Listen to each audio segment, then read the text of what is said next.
Buenas tardes. Vamos a retomar el estudio de literatura grecolatina en el eje 2, donde estábamos trabajando.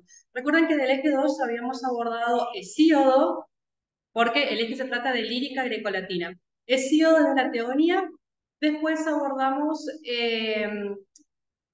Ovidio, porque hicimos la relación entre teogonía y la metamorfosis, donde se analizan Ovidio es un recopilador de grandes mitos griegos y latinos, analizamos las perspectivas de cada uno, y continuamos con Safo, porque estamos analizando esta cuestión del origen de la poesía amorosa. Bien, voy a compartir el archivo entonces con el que estamos trabajando con poesía. A ver.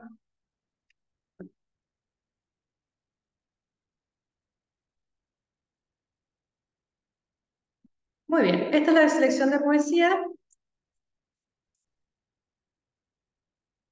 Y esto es lo que habíamos leído primero. Cuando nosotros hablamos de poesía, es inevitable pensar en el tema amoroso. ¿Por qué? Porque precisamente asociamos mucho el género lírico a esta cuestión de la expresividad de los sentimientos, a esta cuestión de la emotividad, al yo lírico, al yo poético, a la manifestación emotiva con el género lírico, que de hecho es cierto, es uno de los temas que aborda principalmente el género lírico. Lo último que habíamos trabajado es precisamente cómo esta idea del concepto de poesía amorosa surge con Safo.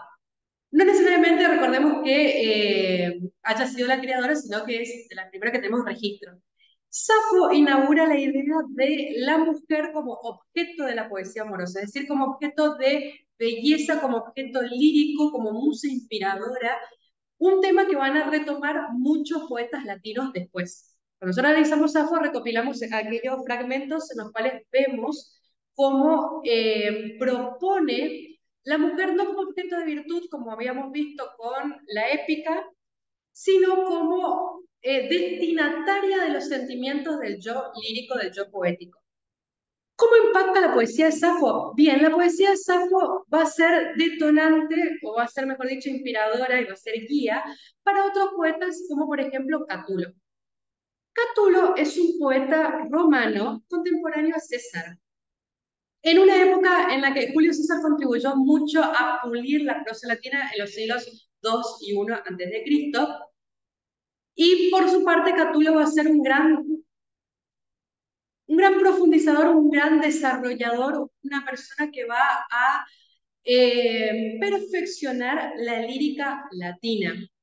Y justamente parte de su poesía va a estar dedicada a este tema del amor. Vamos a ver algunos poemas famosos de Catulo. Nosotros vamos a ver esta influencia de Safo, que va a ser detonante para que él elija estas mujeres a las que él ama y las utilice como destinatarias, no, utilizar es una mala palabra, y las construya como destinataria de sus grandes poemas de amor. Vamos a uno de los más famosos que es Odi et Amo, justamente por esta controversia de esta antítesis con la que empieza el poema, que es odio y amo, la confrontación de dos sentimientos prácticamente antagónicos que están concentrados en su poema.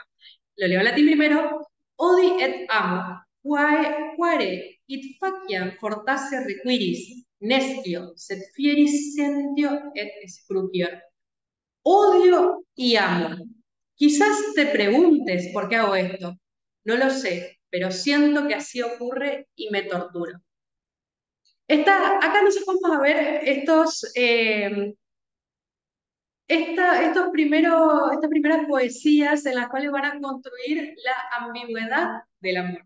Todo lo que después va a ser eclosión en poetas barrocos como Góngora, Quevedo, que van a construir esta antítesis de que el amor es hielo abrasador, es fuego helado, lo concentramos aquí en los primeros poetas que tenemos en estos latinismos. Odio y amo. Quizás te preguntes por qué hago esto. Acá está el destinatario que está incluido en la poesía amorosa.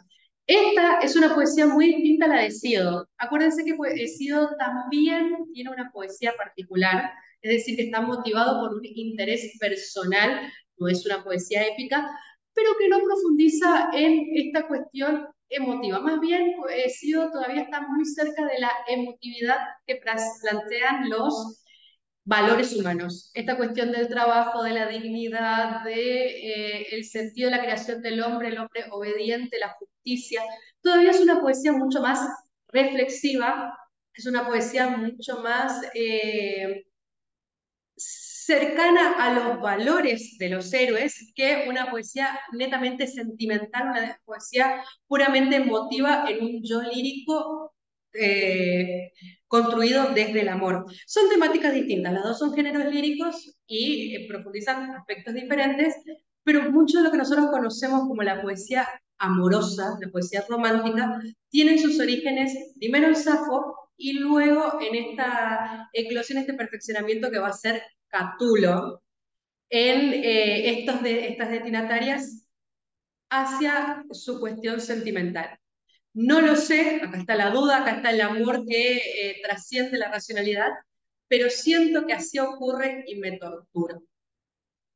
Voy a avanzar al poema que sigue, después voy a volver con De Passere por esta cuestión del campo semántico del amor.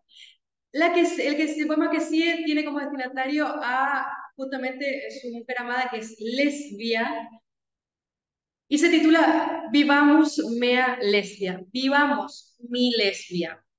Vivamos mea lesbia, atque amemus, rumoresque senum severiorum, omnes unius aestimemus assis. Soles occidere et redire possum, nobis cum semel occidit precius lux, nox est perpetua una dormienda.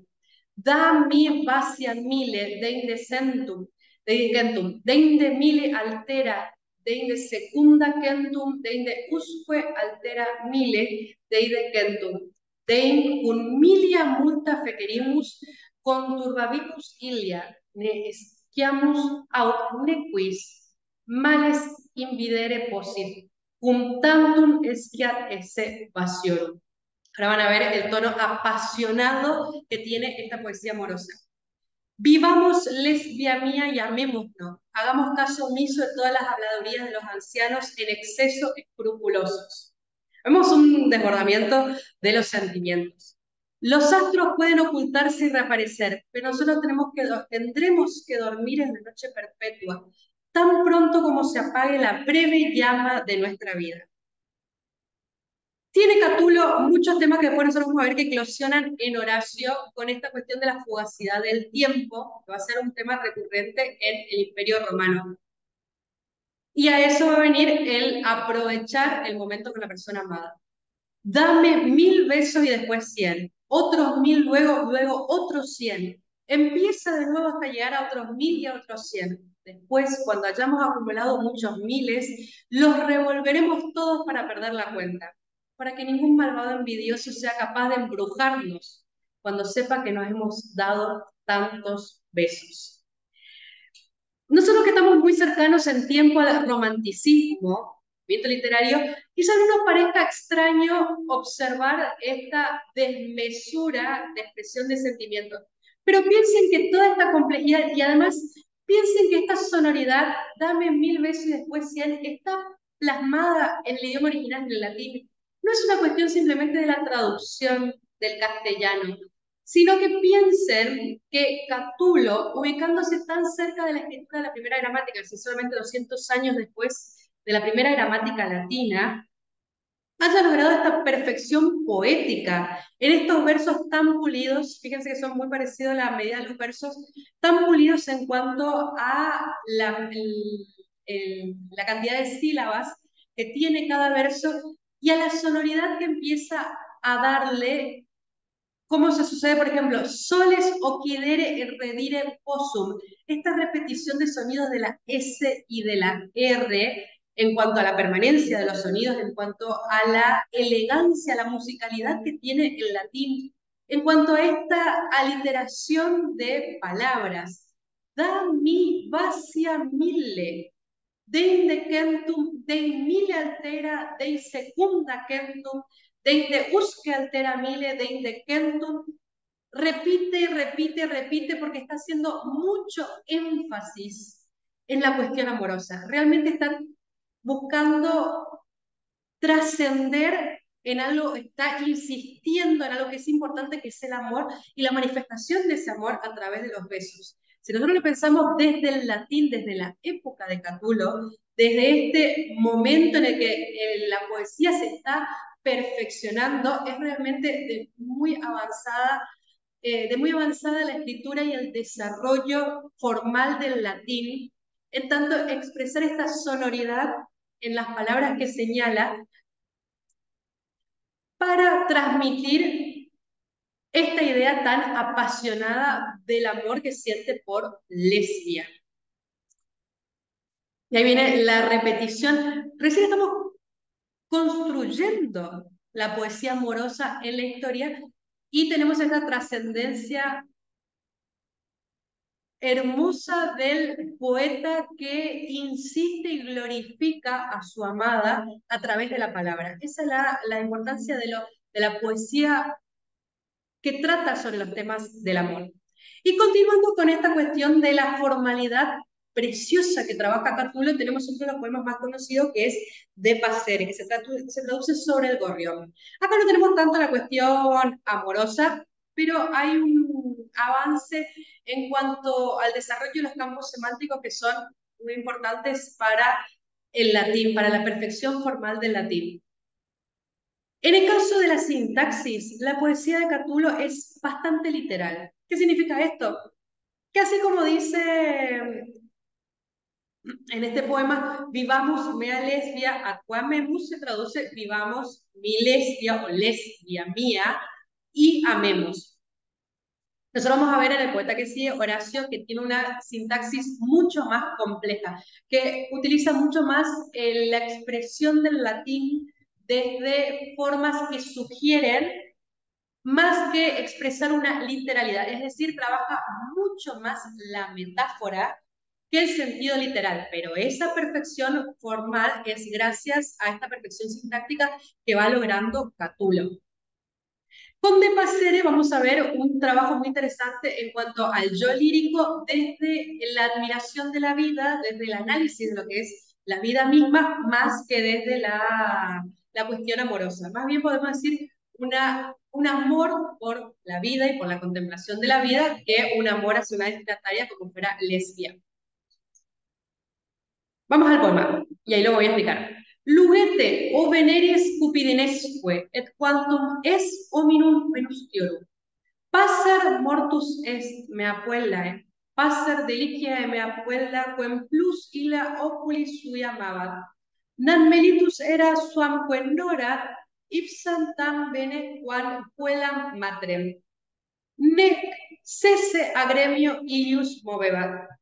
Sed circumciliems modo illu ad solam dominam usque pipiabat, qui nunc per iter tenebricosum, illum unde negante redire quemquam.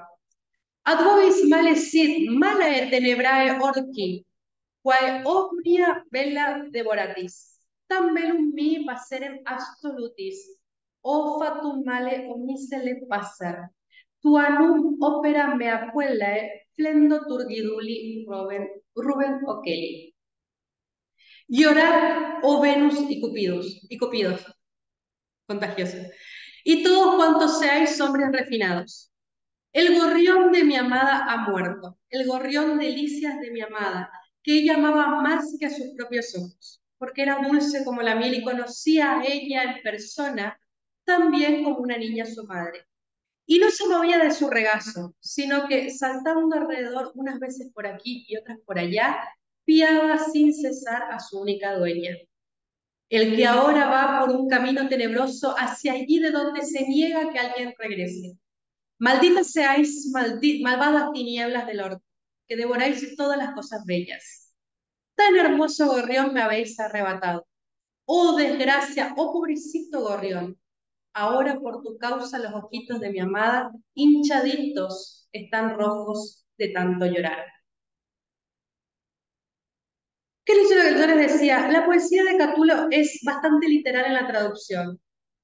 Maldita seáis, malvadas tinieblas del orco, o desgracia, o pobrecito de gorrión, eso es literal como lo expresa en latín. O fatum male, o mal destino, o desgracia, o misere pacer, o mísero gorrión.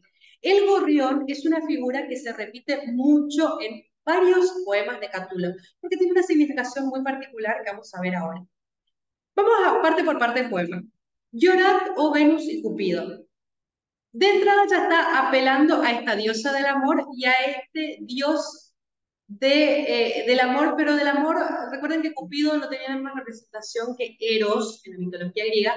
Cupido es como el San Valentín, es el niño al lado. Es decir, está apelando a una figura sencilla, pequeña, inocente, infantil, justamente porque está hablando de una criatura muy pequeña, muy, vamos a decirlo así, desprotegida ante las tormentas de la vida, como puede ser un gorrioncito, un pajarito muy, muy pequeñito. No es un gavilán, no es un halcón, no es un cóndor, no, es una figura pequeña. Eso va a tener mucho que ver con el campo semántico que él va a trabajar. Apela a todos dioses y todos cuantos seáis hombres refinados. En el latín dice et quantum es hominum venustiorum. Literalmente también podría traducirse y todo lo que es agradable a los hombres. Es decir, todas las cosas buenas, todas las cosas lindas se ponen tristes. ¿Por qué? Porque el gorrión de mi amada ha muerto. De mi amada, en latín está passer meae puellae. Mea puellae es mi niña. Puede traducirse como mi hija o puede traducirse realmente como mi amada, como lesbia, la amada de Catulo, que refiere a este campo semántico que está trabajando como tenerla como triste, como una niña, debido a que ha muerto su mascota. El gorrión, delicia de mi amada, porque que ella amaba más que a sus propios ojos, porque era dulce como la miel, y la conocía ella en persona tan bien como una niña a su madre.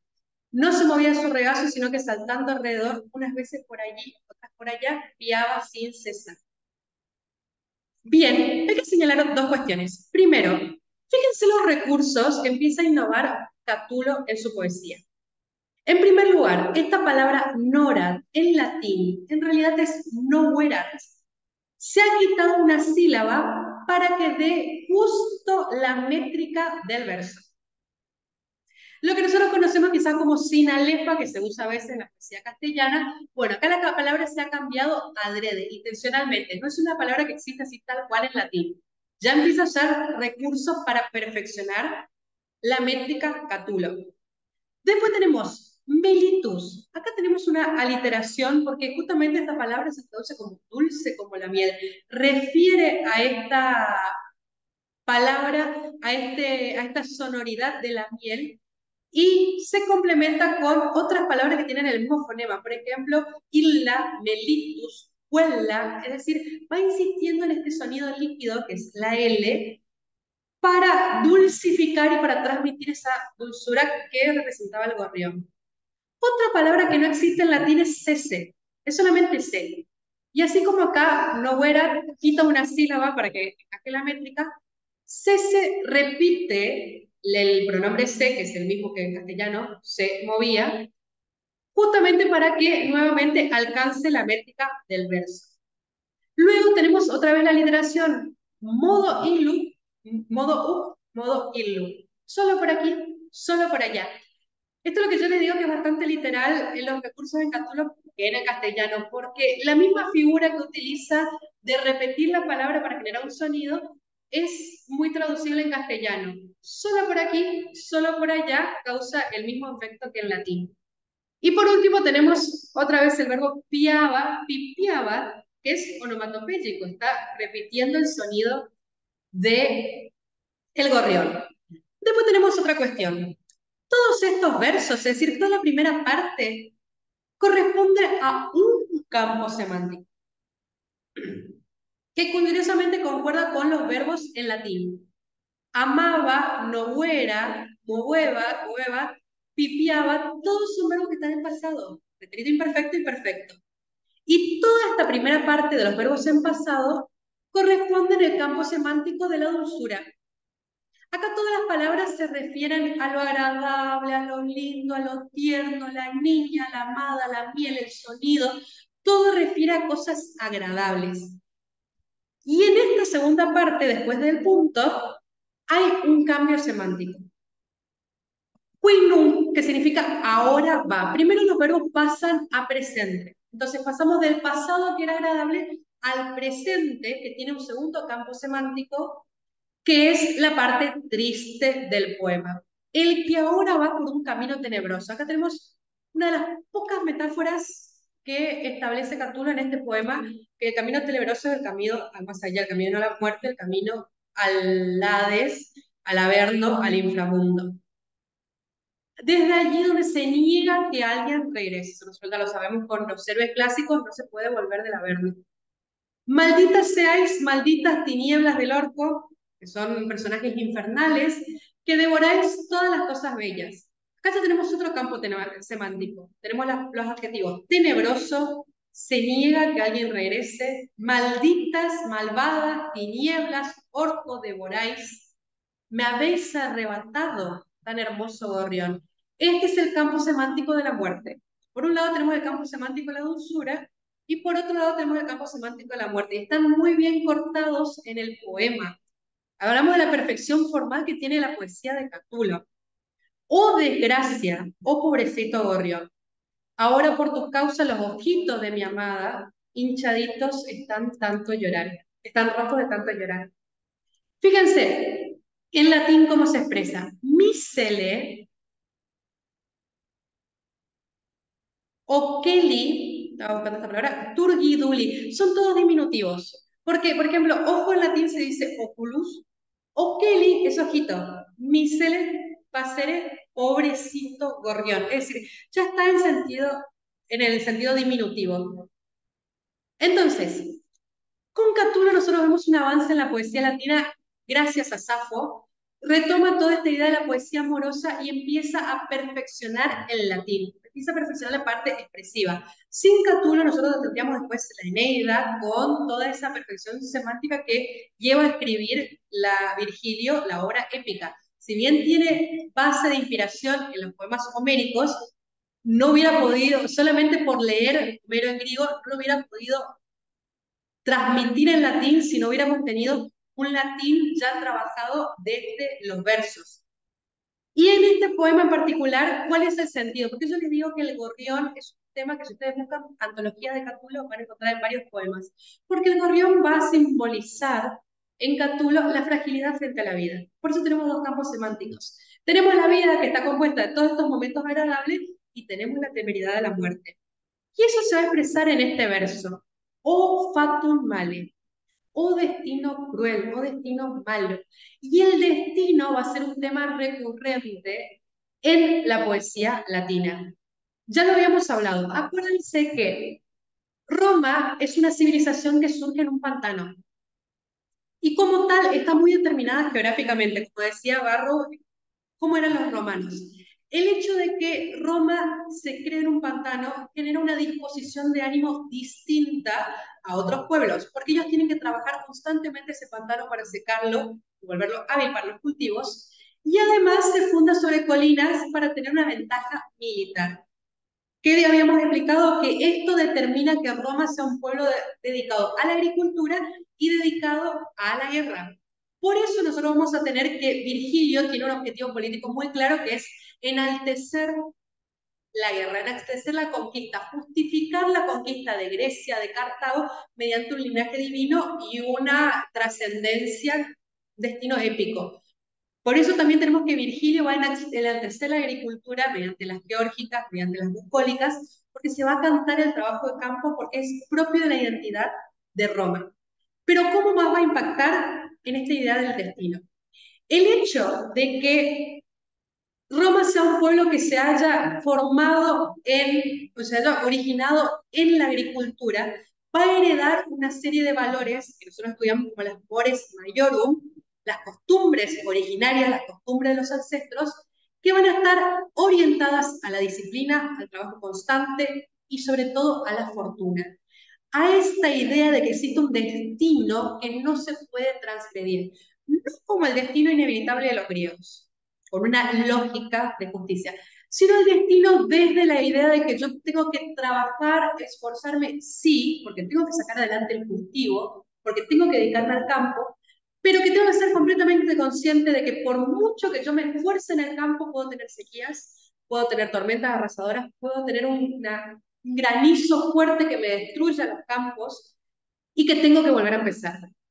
Entonces, en Roma nosotros vamos a ver una serie de valores que van a estar asociados con la idea de que hay que someterse al destino aunque sea cruel. Y eso, ¿cómo va a ser importante? En la formación militar de Roma. De militares rígidos, de militares férreos que van a someterse a cualquier esfuerzo con tal de salir adelante por la grandeza de la patria. Viene todo de esta misma conjunción, de este mismo tipo de pensamiento, de decir, bien, ¿tengo que trabajar la tierra? Sí. ¿Puede venir una desgracia? Sí. Tengo que ser consciente, puedo prepararme, puedo generar el ingenio, puedo desarrollar la arquitectura, puedo desarrollar grandes técnicas como para mejorar el estilo de vida, que de hecho fueron pioneros en los desarrollos arquitectónicos, pero puede venir el destino y aún así tengo que sobreponerme a esto y continuar. La idea del destino como esta tragedia inevitable va a estar presente en el pensamiento romano de manera constante. Nosotros lo vemos acá en los poemas de Catulo. El destino se ha llevado al gorrión. El gorrión muere. La criatura más inocente va a morir. Por lo tanto, el destino está presente y ese destino se va a arrebatar la vida. Lo mismo Catulo le dice a Lesbia. Los astros pueden ocultarse y reaparecer, pero nosotros tendremos que dormir en la noche perpetua. No nos escaparemos de la muerte. Por lo tanto, tenemos que vivir y disfrutar de este presente como 1000 besos, 100 besos, 1000 besos, 100 besos, 1000 besos, 200 besos. Porque existe esta noción de la fortuna y de la fortuna completamente arbitraria. Puede pasar en cualquier momento. Esos temas nosotros los vemos acá plasmados en la poesía de Cátulo y van a ser mucho más desarrollados en profundidad en la poesía de Horacio.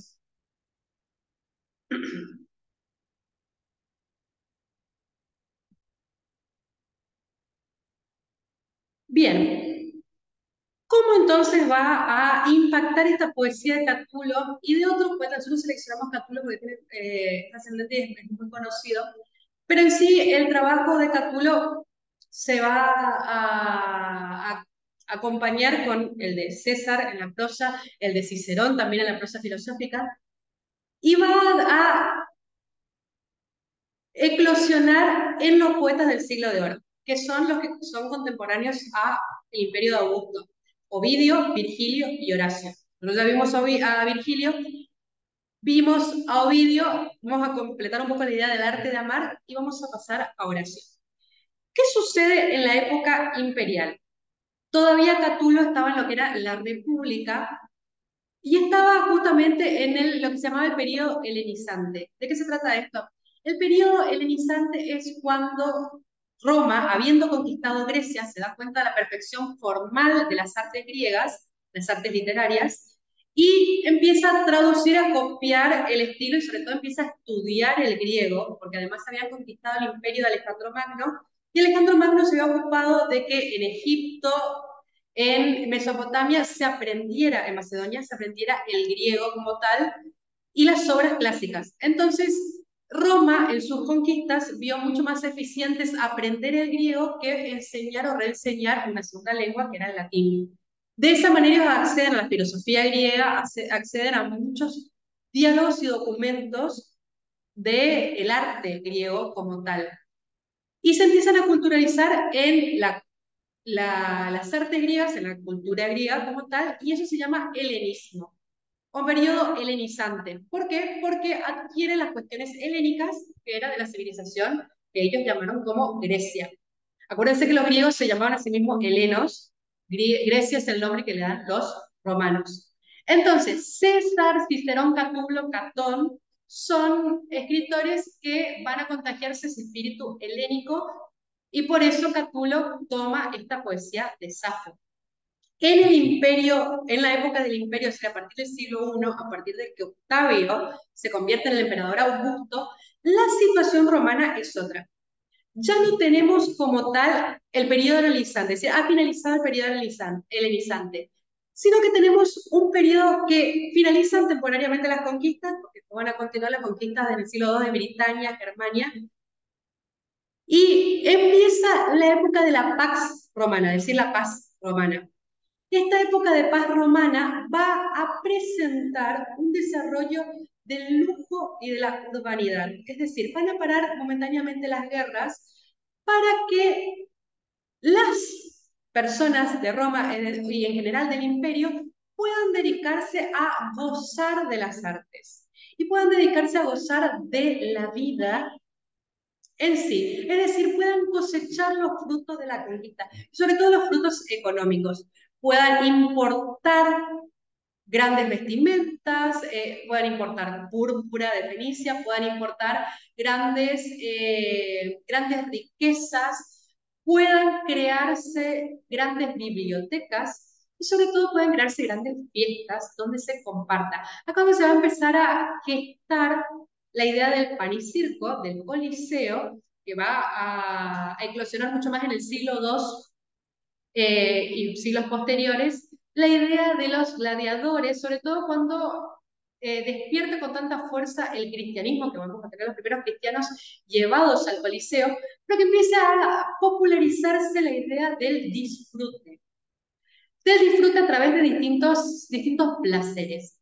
Sin embargo, hay que ser muy específicos con las terminologías con las que asociamos esta época, porque si es una época de placer, una época de disfrute, una época de gozo, una época de paz, pero son todos conceptos que van a girar en torno a la banalidad, es decir, placeres físicos, placeres temporales, placeres corporales, placeres intelectuales, pero no en tanto a cultivar la trascendencia. Es decir, no va a haber un placer, vamos así decirlo, por el estudio, la contemplación, el ocio, la filosofía. No, van a ser cosas mucho más concretas. Yo se lo voy a ejemplificar con, a ver si le puedo compartir un fragmento. Perdón, que me estorba un poco la barra de tareas. Un fragmento de este ballet que se llama Spartacus. No creo que se llegue a grabar el sonido, porque ya me ha pasado, a menos que la actualización de Zoom me lo permita, pero de todas formas, ustedes tienen el enlace ahí. Spartacus es una variación de dos bailarines rusos, Sakharova y Jan Traktov. A ver si puedo mover un poquito acá. Bueno, pueden buscarlo y pueden ir escuchándolo pues mientras lo ven. Más que nada porque quiero hacerlo muy visual y observar. Spartacus está basada la caracterización de este ballet justamente en la época imperial, no precisamente en la época de Augusto, centrado específicamente en la época de Augusto, pero sí en cómo se vivía esa época para que nosotros reflexionemos acerca de cómo eso se va a visualizar después en la poesía. También pueden ver la película si quieren El Gladiador, solo que la época de Cómodo, del emperador Cómodo, es más bien final del siglo II, es decir, posterior al año 100, o sea, finales, sí, casi el año 200 después de Cristo. Tiene mucho que continúa de esta época, pero no tiene también muchas novedades que introduce Cómodo en el imperio. Es decir, esta es mucho más exagerada la situación, por ejemplo, con el Coliseo y el pan y circo.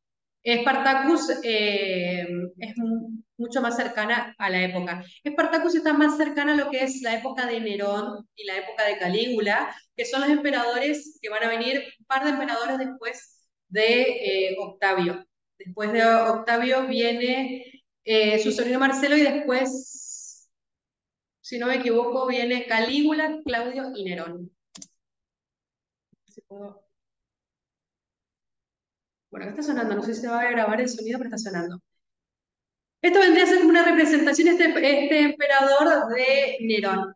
Quiero que atiendan, primero que nada, este sería como el palacio de los emperadores, y tienen mucho esta cuestión de personas disfrazadas de sátiro. Fíjense el vestuario de, a lo mejor esto se graba y no se graba mi voz, bueno, cualquier cosa después lo vuelvo a explicar. Fíjense el vestuario de la primera bailarina. Hay un detalle muy particular que es adrede. Esperen, voy a ver si lo vuelvo a enfocar. Bueno, la copa de vino también es adrede porque eran justamente fiestas de orgías donde se juntaban varios soldados o bien personas cercanas al emperador a beber y como tiene ahí presentada la que está aquí debajo, es una esclava. Los sátiros se vestían así para incentivar esta revolución de los placeres. Precisamente acá tenemos las esclavas con las que los distintos guardias o los distintos amigos del emperador, las personas cercanas al emperador tenían relaciones. Bueno, esta calza que da este efecto de desnudez es adrede. A ver si puedo enfocarlo, antes estaba un poco más claro. Si lo ven más de cerca, el vestuario de la bailarina tiene un detalle que es la tetilla, que quiere simular una transparencia del seno de la mujer. Eso también es adrede, justamente para demostrar esa lujuria y esos placeres que circulaban. Este era el estilo de las fiestas que se sucedían en la época del Imperio Romano. Con la paz llegó el desenfreno de los placeres, pero ya digo placeres completamente físicos. Era una gran corrida de vinos y acá se empieza a notar un poco el efecto de la desnudez, y de fiestas y de orgías. ¿A qué iba esto? Más que nada a la idea del pan y circo surge justamente para mantener esta es la representación de la sexualidad en el ballet. La idea del pan y circo era tener calmado al pueblo, tener contento al pueblo, tener manipulado. Acuérdense de que Augusto era un emperador, pero él no proclama que se realiza un imperio. Él mantiene todos los poderes como si fuera una república, pero él es el emperador absoluto. Él quiere disimular el poder que tiene. ¿Y qué mejor manera que distraer a la plebe con juegos y distraer a los nobles y distraer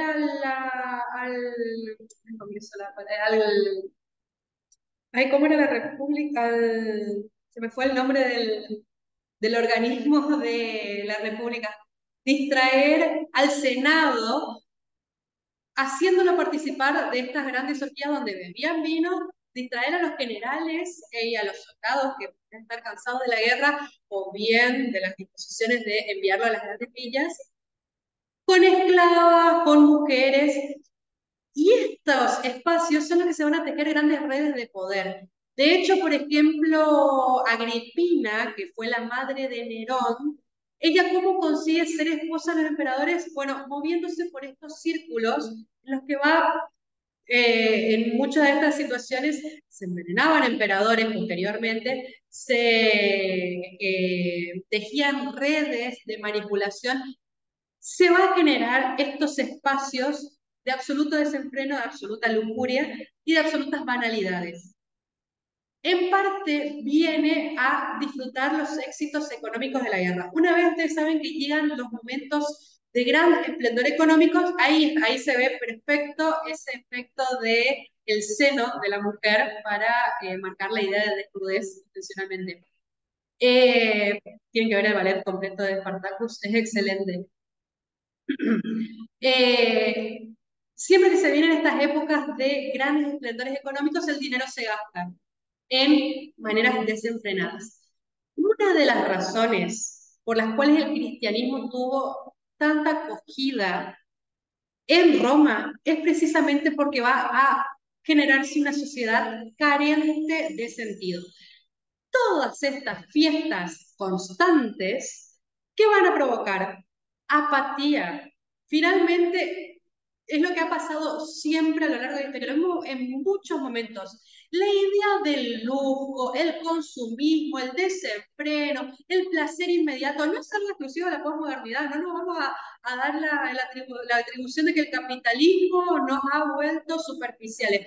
No, ha pasado muchas veces a lo largo de la historia y siempre termina igual. Termina en un desencanto de la vida, porque el exceso de placeres físicos, de placeres superficiales, eventualmente hartan. Eventualmente se pierde el sentido, se pierde la intencionalidad de la vida, se pierde el agrado por absolutamente todo. Entonces se cansa el cuerpo y cuando todo eso se gasta, ¿qué hay? Nada, hay un vacío existencial, porque una vez que me dejan de satisfacer los placeres, si yo no tengo un desarrollo interno de la espiritualidad y de la conciencia, la vida carece absolutamente de sentido. Y eso pasó en Roma. Por eso los estados más bajos, la plebe, adhiere tan rápidamente al cristianismo. Porque el deseo de encontrar una esperanza, una espiritualidad, los va a llevar a que necesiten completar esa parte del cuerpo que les falta. La corporalidad le va a ser inútil eventualmente. A los nobles, particularmente, no se les va a, vamos a decir, sentir, no se les va a, no se van a preocupar tanto por este vacío espiritual hasta mucho después, recién hasta el siglo II, hasta el siglo III, se va a notar esta carencia en los nobles. En los pobres va a ser inmediato porque los pobres no tienen dinero como para vivir anestesiados de vino tanto tiempo como si las clases más altas. Pero estos círculos nobles son los que en los que van a existir Virgilio, Ovidio y Horacio. ¿Qué va a suceder particular en este círculo donde va a estar Mecena? Mecena va a ser uno de los grandes nobles que va a padrinar a Virgilio y Horacio. Por eso es contemporáneo de Virgilio y va a ser padrinado por el mismo Mecenas, por el mismo patrón, vamos así decirlo, por el mismo patrocinador que Virgilio. Por eso, chicos, nosotros vemos el arte de amar de Ovidio. ¿De qué se va a tratar? De técnicas de conquista. En el arte de amar nosotros no tenemos la semántica del amor espiritual, como nosotros lo asociamos quizás del cristianismo. No tenemos la idea de decir la entrega por el otro, el deseo de, ¿cómo se llama esto? El deseo de crecer al lado de la otra persona, la satisfacción del alma, la búsqueda de un proyecto en común. No, no tenemos ese concepto de amor, ese concepto de amor de entrega de sacrificio, es un concepto cristiano. La idea de amor en Ovidio es satisfacción de los placeres físicos. Son todas las técnicas que hoy nosotros llamaríamos las técnicas de ligue. ¿Dónde encontrar? El arte de amar está dividido en 3 libros. Los 2 primeros están dedicados a los hombres y el tercero a las mujeres. ¿Dónde encontrar mujeres? ¿Cómo vestirse? ¿Cómo seducir? ¿Cómo levantar? Le diríamos hoy en día. ¿Cómo eh, ¿cómo satisfacer los placeres carnales? Únicamente, no hay una idea de proyecto. ¿A dónde yo tengo que ir para encontrar a las mujeres? ¿Cómo se van a vestir las mujeres? ¿De qué les tengo que hablar? ¿Qué les va a interesar? ¿Cómo las mujeres se tienen que maquillar? Las mujeres vayan al coliseo, van a encontrar los hombres. Si los hombres están interesados en tal cosa, son todas técnicas de conquista. ¿Por qué? Porque es una sociedad que tiene estas características, una sociedad del lujo y del desenfreno, una sociedad de los placeres, una sociedad que vive del interés de estas, vamos así decirlo, medidas corporales. Entonces, no hablamos en la época de Ovidio de un amor de entrega, de un amor de proyecto, de un amor espiritual. Es una sociedad carente espiritualmente. A esto se le suma, a todo este lujo, se le suma lo que nosotros hablamos con Catulo, que hay un concepto del destino bastante trágico, de una muerte inevitable, de un paso fugaz por la vida, de la fortuna que hoy me exalta, mañana me quita todo lo que me dio, de un emperador que hoy está puesto, mañana está depuesto por tramas familiares, por intrigas familiares, de redes de poder traicioneras. Entonces, ante ese concepto vacío del destino, ante esa falta de esperanza, ante esta sociedad de lujo, bueno, esos son los elementos que van a confluir en la sociedad imperial, que van a tener este estilo de poemas. ¿Cuál va a ser la consecuencia? Vivamos ahora y listo. Disfrutemos lo que podamos disfrutar. ¿Por qué? Porque el pensamiento romano imperial, no cristiano, no tiene la idea de la vida en el más allá, no tiene la idea del paraíso, no tiene la idea de trascendencia, por lo tanto está basado únicamente en el placer terrenal. Y es un concepto que va a generar un vacío espiritual. Ya viene arrastrando un gran vacío espiritual, una falta de trascendencia. Estos son los elementos que confluyen para generar perdón, latino de este momento. Por eso Ovidio es tan superficial en su obra El arte de amar. Por eso Virgilio es tan político, porque se mueven en estos círculos. Vamos a ver qué pasa con Horacio. Bien, voy a ir al otro texto y vamos a analizar particularmente todo lo que es Horacio. Va a quedar un video bastante largo.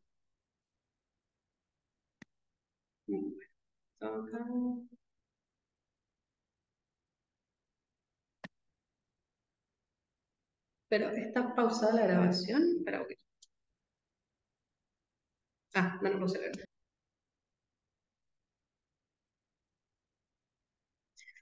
Bien, la selección de odas que tenemos en Horacio son las que trabajamos en los tópicos latinos más importantes. Nosotros habíamos visto el Beatus Ille con Virgilio. Acuérdense que los tópicos latinos son aquellas frases, locuciones que están en los poemas, en las obras originales, y que pasan a la historia con su significado completo en su contexto. Es decir, que reúnen en pocas palabras toda la significación de la obra, de lo que la obra quiere transmitir. Yo voy a ir en un Word porque voy a ir señalándoles en el texto original cuál es la locución y después cómo se sintetiza en algunas obras. Tengan en mente todo esto que hablamos para Horacio, justamente para los poemas que vamos a ver. Bien, Horacio escribió 4 libros de odas, es decir, de poemas, y muchas epístolas. De hecho, en una de sus epístolas él habla sobre los géneros literarios de la época, que son justamente el teatro, la comedia, la tragedia y la poesía. Una de las primeras teorías literarias, después de Aristóteles, sobre los géneros. El primer poema,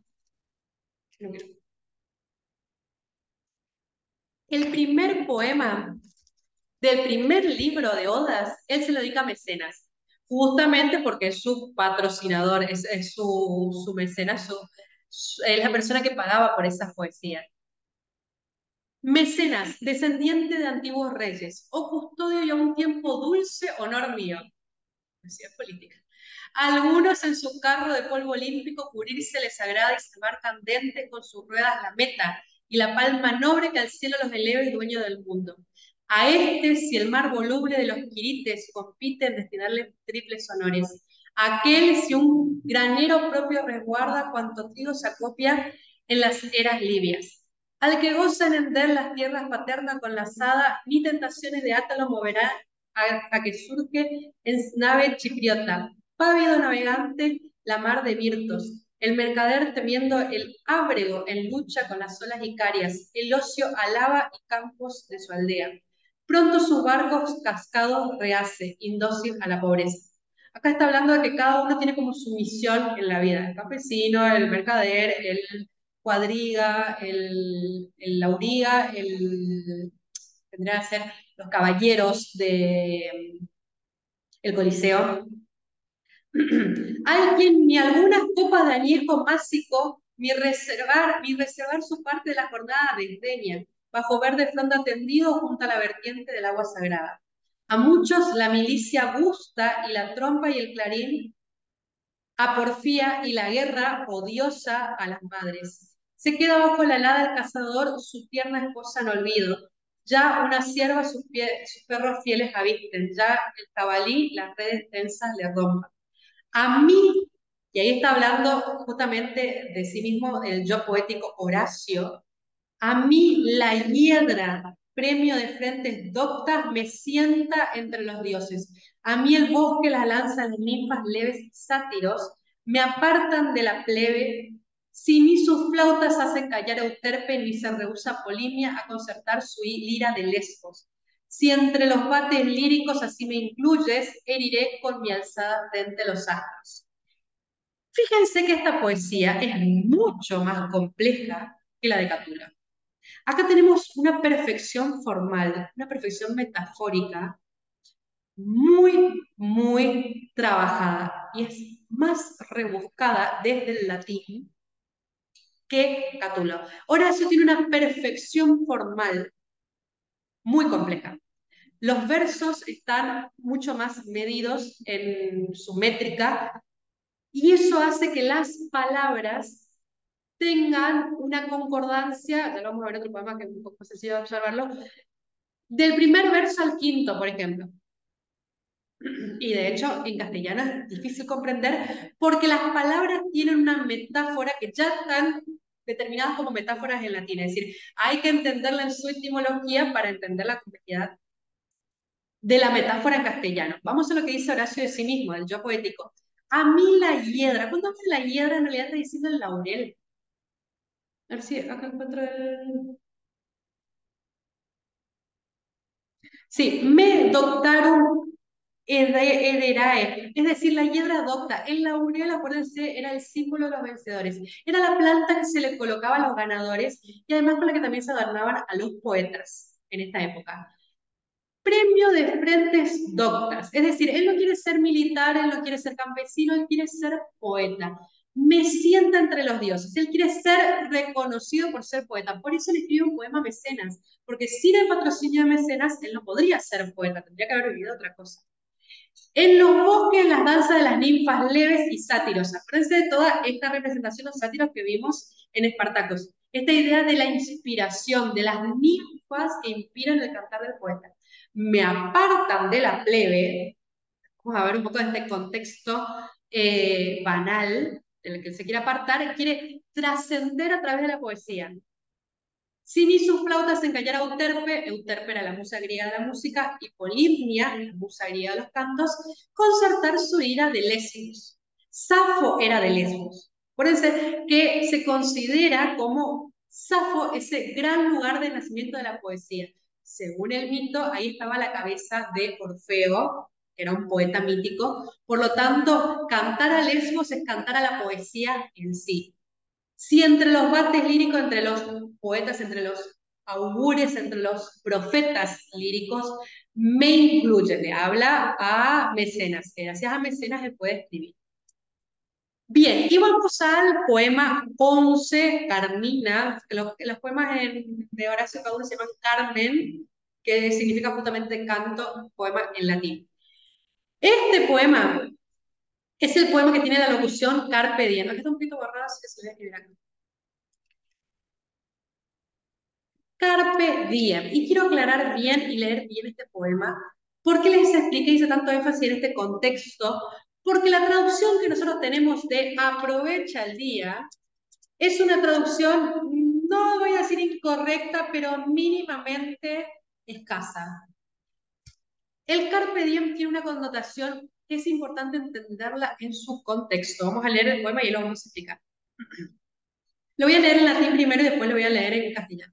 Tu neque sieris esquire nefas, quen mi, quen tibi, finem didederin leuconoe, nec Babilonios temptaris numerus, ut melius quidquid erit pati. Seu plures, iemes, seu tribuit Jupiter ultimam, quae nunc oppositis debilita pumicibus mare tirrenum. Sapias, vinaliques et spatio brevi, spem longam reseques. Dum loquimur fugeri in vida aetas, carpe diem quam minimum credula postera. No indagues, vedado prohibido está saberlo, qué fin a mí o a ti, Leuconoe, los dioses quieran darnos, ni sondee los números babilónicos. Vale más aceptar aquello que ha de ser, ya sean muchos inviernos los que Júpiter nos conceda o el último, este que ahora vemos contra las opuestas rocas quebrantar el oleaje tirreno. Sé sensata, filtra el vino y a un breve espacio ajusta esa larga esperanza. En tanto hablamos, Habrá huido envidiosa la edad. Cosecha el día, esa traducción es perfecta, y no confíes mucho en lo que vendrá. ¿Cuál es la semántica del carpe diem? Dice, tú no indagues, no está permitido saber, le habla a Leuconoe. Leuconoe no es una mujer que existe, es un nombre inventado a una muchacha que tiene base en el término leucos, griego, que significa blanco. Leuconoe vendría a representar la inocencia, una persona muy ingenua que no sabe de la vida, a la que Horacio está aleccionando. ¿Qué le dice? Ay. ¿Qué le dice Horacio a Leuconoe? Que no debe saber el fin que los dioses le van a dar, es decir, el fin de la vida. Dice, ni sondee los números babilonios. Los números babilonios eran el horóscopo antiguo. Es decir, no hay que preguntarse qué vendrá después. Solo hay que aceptar lo que ha de ser. Ya sean muchos inviernos que Júpiter nos conceda o que este sea el último. Fíjense que no habla, que nosotros hablamos de los años como si fueran las primaveras, 15 primaveras, 15 años. Acá está hablando de inviernos. Tenemos una connotación trágica de la vida. En este contexto, acuérdense de este momento vacío espiritualmente, no hay una sensación de esperanza. No hay que preguntarse por lo que vendrá, no hay que preguntarse cuántos años nos quedan. Es inútil saber, porque nada de lo que vaya a pasar se puede cambiar. Por eso cada año parece un invierno. Puede ser esta la última dificultad que tengamos. Y encima, fíjense cómo lo concretiza con los verbos en presente. El último invierno, este que vemos, es decir, este que ahora estamos viendo, cómo quebranta la oleaje del mar. Es como si Horacio estuviera al lado de Leuconoe y le dice, ahora, esto que estamos viendo en este momento, este mar que se mueve furioso en el invierno puede ser lo último que veamos. ¿Podemos hacer algo contra eso? No, nada. No se puede hacer nada en contra de la fortuna. Entonces, ¿para qué preocuparnos de eso? Mejor se sensata, filtra el vino y a un previo espacio ajusta larga esperanza. Ese verbo que dice larga spem reseque significa podar en realidad. Es decir, corta la esperanza. Yo decía, es una ciudad de vacío espiritual, no tiene esperanza, no tiene sentido preguntarnos por algo que no vamos a poder cambiar. En tanto hablamos, habrá oído envidiosa la edad. Fíjense ese verbo imperfecto. Mientras hablamos, la edad ya se fue. El tiempo ya pasó. No es que está pasando el tiempo ya pasó, ya está perdido el tiempo. La sensación original del carpe diem es una sensación de fatalismo. Realmente, el verbo carpo en latín significa cosechar. De ahí vienen, por ejemplo, los huesos carpianos, metacarpianos, los huesos de la mano. Otra traducción muy correcta del carpe diem es atrapar con las manos. Atrapar el día con las manos. Las dos, cosecha el día, atrapa el día con las manos, son traducciones que refieren a un sentido fatalista.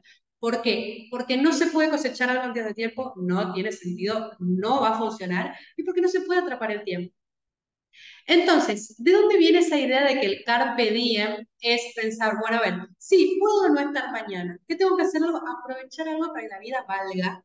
Esa es una interpretación cristiana. La toma Jorge Manrique en la edad, después de la Edad Media, en el Renacimiento español. El sentido original del carpe diem es una sensación fatalista, de que si yo no voy a estar mañana, de nada sirve que me esfuerce, que me preocupe, que me gaste en nada. Pero es consecuencia de esa sociedad de los placeres. No hay esperanza, no hay trascendencia, no hay cultivo espiritual. Entonces, tiene que tener en claro esto. El carpe diem, como locución latina, tiene dos interpretaciones. En los dos casos es aprovecha el tiempo en el sentido de atrapa el día, atrapa el momento. Puede tener dos semánticas. O yo me refiero a atrapa el día porque si mañana no voy a estar, mejor hago algo hoy, porque si me muero mañana, me van a juzgar por lo que hice hoy, que es la visión cristiana, o la visión original de Horacio, que es, no estoy mañana, entonces no importa para nada lo que haga hoy. El carpe diem original, tiene que tener claro, es una visión fatalista. nada realmente importa porque no hay trascendencia en este concepto de oración. Mejor arrojarnos a los placeres. Nosotros hemos evolucionado una conciencia de que sí podemos aprovechar el tiempo porque tal vez pueda no estar mañana o tal vez pueda sí estar y tenga que vivir las consecuencias de ese mañana. Pero hay que entender bien las limitaciones y las distintas connotaciones que ha tenido Carpe Diem a lo largo de la historia. Vamos a otro poema. Este lo voy a leer directamente en castellano porque acá no hay un tópico latino, sino que habla justamente de la fortuna, que era lo que yo les estaba explicando. Esta fortuna fatalista. No la fortuna como una oportunidad de, bueno, me puede pasar cualquier cosa y voy a aprender de lo que me puede pasar, sino me puede pasar con cualquier cosa, entonces, bueno, me tengo que aguantar nada más los inviernos que me mande Júpiter.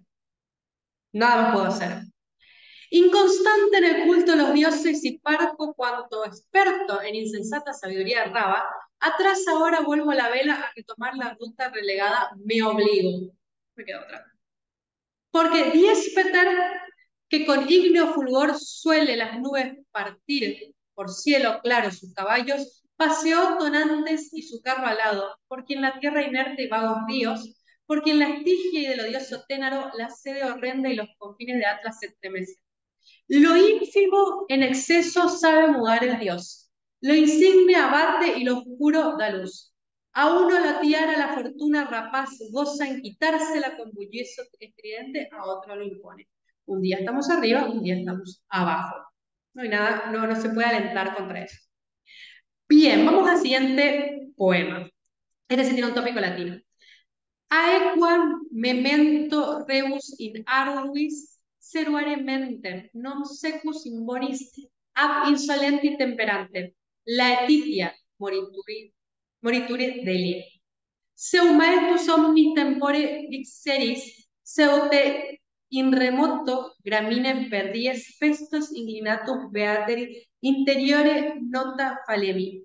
Upinus inges albaque populus umbra hospitalem consociare amant ramis, quid obligo labore lympha fugas trepidare rigo, uc vina et ungenta et nimium brevis flores amoenae ferre y iuve rosae, tum res et aetas et sororum filia trium patium atar.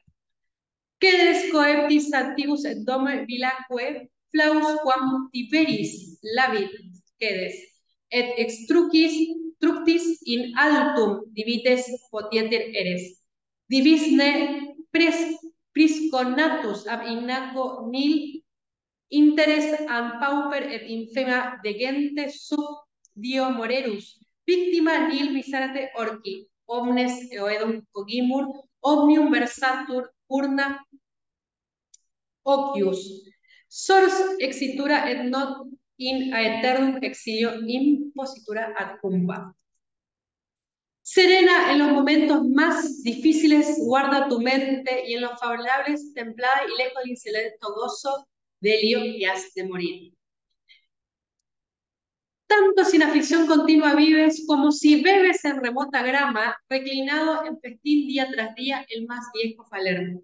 ¿A qué un álamo blanco y alto pino en sombra hospitalaria une sus ramas? Y el agua de un arroyo murmurante tuerce fugaz su curso. Manda traer allí el vino, toda la imagen de Espartaco, y perfumes y las flores tan breves de la rosa delicada, mientras las tres hermanas tejen sus negros hilos. Dirás adiós al campo y a la casa y a la granja que baña el rubio Tíber. Adiós. De tu riqueza un heredero gozará acumulada. Rico y nacido tu linaje de Ínaco o pobre permanezcas bajo el cielo entre míseras gentes. Serás víctima del orco inapelable. Para todos igual. Y a nuestra suerte se resuelve una urna y más temprano o más tarde saldrá y saldrá la barca rumbo al eterno exilio. Quiero señalar cuál es el tópico latino que viene de acá. Fíjense la complejidad de sintaxis de oración. La complejidad dice, aequam memento morituri. El tópico es memento mori. Recuerda que morirás. Fíjense la concordancia entre esta palabra del primer verso y esta palabra del cuarto.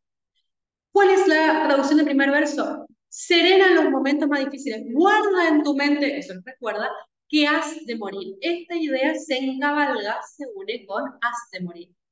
Hay un llamado de atención acerca de la muerte inevitable. Tanto si vives bien como si vives mal. Por eso insiste, tanto si estás en el gozo como si estás en la tragedia. Manda a traer allí vino, es decir, vas a morir. Bueno, serénate con vino. Mientras las tres hermanas tejen sus hilos negros. Los hilos negros son las moiras, las parcas, las que se encargaban, eran tres hermanas, una tejía el hilo, la otra lo tensaba y Atropos, que era la muerte, lo cortaba en el momento de la muerte. Esa era una decisión inapelable. Ni siquiera Zeus, en la mitología griega, tenía derecho a cambiar la fecha de la muerte.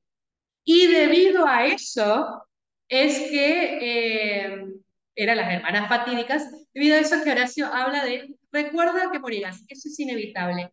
Eventualmente para todos, ya nuestra suerte, tarde o temprano pasaremos por la barca. Acuérdense que se entraba por el Aqueronte, con el barquero Caronte, al reino de Plutón.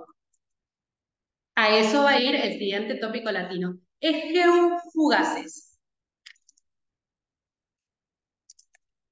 Esta frase Egeo fugaces es con la que empieza el siguiente poema y se suele traducir como tempus fugit. Yo he visto, les aclaro mucho, yo les aclaro algo, he visto muchos cuadros, ¿cómo se dice? Frases que comparten en redes sociales que dicen tempus fugit, memento mori, carpe diem, que tiene una concordancia porque dice, el tiempo vuela, recuerda que morirás, aprovecha el día. Es decir, son tres frases que son coherentes y se ponen más o menos de esa manera. Pero aclaro que dice como cita de Horacio, y las tres no son de un solo poema de Horacio, son tres locuciones de poemas distintos. Nunca Horacio dijo memento mori carpe diem, no lo dijo así junto, lo dice en distintos poemas. Tempus fugit se puede traducir como el tiempo huye o el tiempo huyó, porque fugit es tiempo huyó. Fugit es tanto presente como pretérito perfecto. También se puede traducir como el tiempo huyó, en el sentido de lo que decía antes. En este momento que estamos hablando ya pasó el tiempo. Ya es irrecuperable. Este tiempo que yo tengo ahora, que estoy haciendo acá, esta clase, es irrecuperable. Ustedes no están, lo tenemos que aprovechar de esta manera, pero no se recupera. Ya pasó, ya se perdió. No es que se está perdiendo, ya se perdió. Entonces, en el poema de Horacio se aparece como Esqueo fugaces. Ah, no sé. Esqueo fugaces, pero otra forma en la que trasciende es como Tempus fugit, esa es más conocida. Ay, qué fugaces se deslizan póstumo, este es el amigo al que le dedica el poema, póstumo nuestros años. Ni retarda arrugas la piedad, ni la premiante vejez, ni la indómita muerte. Ninguna es lenta. No, así 300 toros cada día que se va, amigo mío, al insensible Plutón inmoles, que a Gerión de triple cuerpo y a Ticio en tristes ondas confina, que estas aguas, todo cuanto la tierra nutre, con sus frutos deberemos surcar, si reyes fuimos o indigentes colonos. Bueno, esta idea de que a todos les llega la muerte lo va a traducir después en otro tópico, en otro poema. En vano al cruente Marte evitaremos y en rota marejada el tronco Adriático. En vano los otoños perniciosos de los cuerpos el auto temeremos. Lo que yo les digo, nosotros después de la Edad Media del cristianismo interpretamos de manera muy positiva y muy esperanzadora estas frases de el tiempo pasa, recuerda que morirás, porque para nosotros la muerte tiene un sentido de valor de la vida. Para nosotros la muerte nos da conciencia de que sí, la vida se va a terminar, por lo tanto, es importante valorar la vida, porque tiene una finitud. Si fuéramos eternos, todos nos daría lo mismo. Pero para nosotros tenemos esa conciencia, no solo del temor del más allá, sino decir, bueno, la muerte es la finidad de la vida, el final de la vida, por lo tanto, lo valoramos. Ahora, en la época de Horacio, la muerte es algo que simplemente pasa, por lo tanto, no es que se valora la vida, se valora desde el tiempo que tenemos para disfrutar. Eso era la época, pero devenía de una paz que había incentivado mucho los placeres y que había cultivado poco la espiritualidad, porque no era una paz cristiana. Entonces, eso toma como consecuencia ese vacío espiritual que dice, nada importa, vamos a morir, bueno, bebamos y bebamos. Todo es en vano porque pues no vamos a estar. Nosotros sabemos que no es en vano. Pero en la época tenemos esta perspectiva. Esa es la grandeza del yo poético, el hecho de que cada uno expresa desde su punto de vista. Debemos ver el lánguida corriente, negro errar el cosito y el flamante cástado de Dánao y al condenado a largo esfuerzo Sísifo Eleólida. Dejarás tierra y casa a tu dulce esposa y de esto te cuida los odiosos cipreses solamente como efímero dueño han de seguirte. Alguien va a heredar tu bien, ¿eh? Te va a importar cuando no estés. Consumirás más tu digno heredero el sécubo guardado con 100 clavos y el piso teñirá soberbio el vino que honraría en la cena a los pontífices.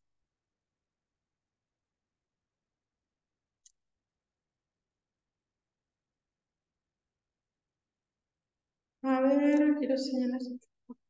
Bueno, tenemos dos poemas más de la fortuna y uno que retoma un poco el concepto de Beatus Gile, que, espera un poquito, que habíamos hablado con Virgilio. Y antes, este es el último poema que él escribe. Espera un poquito, quiero señalar algo más. Sí, le voy a actualizar el PDF porque hay dos poemas que no están, que me interesa señalarlos. Esto que yo les decía, espérame, no compartí pantalla. Esto que yo les decía de que la muerte, recuerda que morirás, se expresa en otra locución latina que está en el poema 4. Voy a anotar. Y se escribe, a ver si puedo bajar un poquito. Se escribe de la siguiente manera: Aequa mors, que es la muerte igualitaria. Es decir, la muerte le llega a todos. Les leo el poema. Se disipa el prudente, después yo lo voy a subir, así que cuando ustedes vean el video vayan viendo con el PDF actualizado. Se disipa el crudo invierno si vuelve grato el favonio y las máquinas arrastran las quillas secas y del establo el granado ya no goza, ni el labriego del fuego, ni están los prados blancos de escarcha. Ya cuando asoma la luna, viene un citerea guía sus danzas y con las ninfas las gracias bellas, con pies rítmicos golpean la tierra y Vulcano ardiente visita las laboriosas fraguas cíclopes. Cabe ahora en un verde mirto ceñir fungida cabeza con la flor que la tierra da liberada. Cabe ahora en los sombrosos bosques involar a Fauno, bien si pide una cordera, bien un cabrito.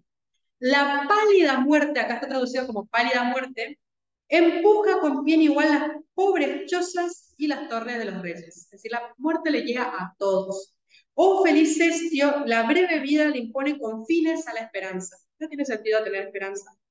Ya te oprimirá la noche y los fabulosos manes y la angosta casa de Plutón, cuando estés dentro. No te elegirán los dados por rey del vino, ni verás al tierno elíxida por quien arden ya los jóvenes, que hará pronto a las vírgenes sonrojar. Bien, y el otro poema que les quiero leer, que tampoco lo incluí en esta, o sea, tampoco lo voy a actualizar la selección, es uno que habla de un tópico justamente para cerrar esta idea de cuál es la perspectiva. Se llama áureas mediocritas, es decir, dorada mediocridad. Mediocridad. La idea de que hay que quedarse no en el justo medio de la soprocine de los griegos, que era la virtud, sino que hay que hacer lo menos posible. Quedarse en la mediocridad. La mediocridad es excelente, porque ¿para qué me voy a esforzar más si no voy a estar? Hay que hacer únicamente lo justo y necesario. Dice, más cabal vivirás si no persigues siempre el ingenio, la alta mar, si no persigues la grandeza, ni buscas por miedo a las borrascas demasiado la ingrata costa. Quien prefiere el dorado justo medio seguro evita de un ruinoso techo la sordidez y sobrio el envidiado palacio evita. Hay que preferir, ya le digo, no el justo medio como nosotros entendemos el equilibrio, sino lo mínimo posible para hacer las cosas bien, ya está. Más agita el enorme pino el viento, es decir, cuanto uno más alto llega, más riesgo tiene de que uno caiga, y como la fortuna es adversa, lo va a hacer caer. Cuando uno está en el medio es muy difícil que la fortuna de uno lo lastime, porque ya ha perdido todo. Y con ruina mayor caen las torres excelsas y los montes más altivos eligen rayo. El pecho bien dispuesto a la hora adversa espera en la feliz, teme otra muerte. Inhóspitos vientos manda Júpiter y él se los lleva. Si algo está mal, no lo estará mañana. Despierta Apolo, a veces con su cítara, a la musa callada y no siempre tenso su arte. Muestra la adversidad ánimo fuerte y sabe replegar. Cuando los vientos parezcan demasiado favorables, la henchida vela. Y vamos al último de los poemas. Ese es el último que él escribe, que es importante por lo siguiente. De toda esta fatalidad de la que habla Horacio, hay un tema que es destacable, que realmente es trascendente, que es este tópico que acá tenemos, non omnis moriar.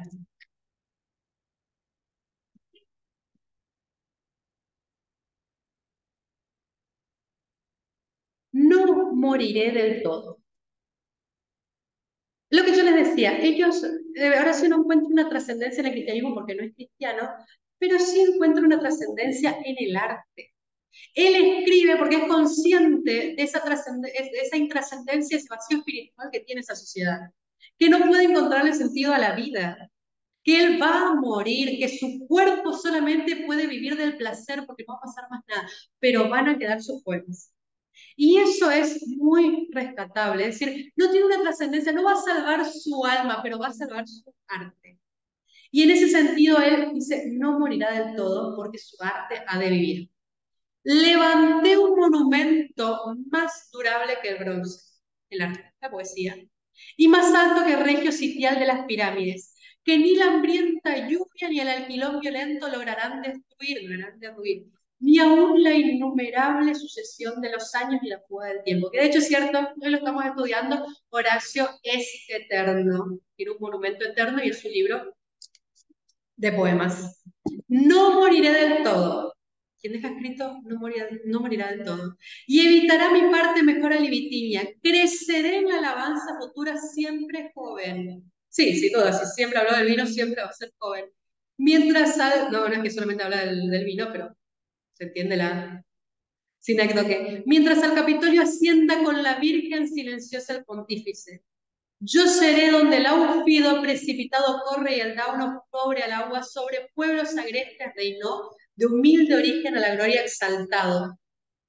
Como el que en italianos versos primero supo labrar el canto eolio. De hecho es cierto, porque es uno de los más grandes poetas latinos. Asume la arrogancia merecida Melpomene, o sea, la tragedia, y benévola ciña en torno a mis seres los laureles de Delfos, los laureles de Apolo. Es decir, la musa lo ha coronado y él, por lo tanto, no morirá del todo. Hay un poema de Alberto Spetter que se llama, si tienes, que es un escritor posadeño, que empieza y dice, si tienes enemigos, cuida que no sean poetas, porque ellos conocen la esencia azul de todas las cosas. Y eso es propio de Horacio. Él sabe que con su poesía va a ser inmortal. No confía en ser inmortal su alma, su mente, su cuerpo, su sociedad, todo se destruirá, el imperio va a caer y cayó, pero no ha caído Horacio. No ha sido censurado ni por la Edad Media, por lo tanto, sí ha sido inmortal y eso es la gran trascendencia que él tiene y lo que nosotros nos quedamos. Memento morir, recuerda que morirás, pero al mismo tiempo, non omni morir. No moriremos del todo, si hacemos algo no moriremos del todo. Y eso que él no considera como su escritura carpe diem, no es aprovechar el día, sino simplemente aprovechar quizás el talento que la musa le ha dado, valorar, o mejor dicho, escucharse a sí mismo, es decir, he nacido para ser poeta y la poesía me dará la trascendencia. Y eso, non omnis moriar, derriba todo el fatalismo que pudimos haber visto con Horacio. Por eso es un gran poeta y un poeta de la trascendencia. Bien, hasta acá dejamos entonces el eje de poesía y vamos a continuar con teatro. Dios quiera, esencialmente.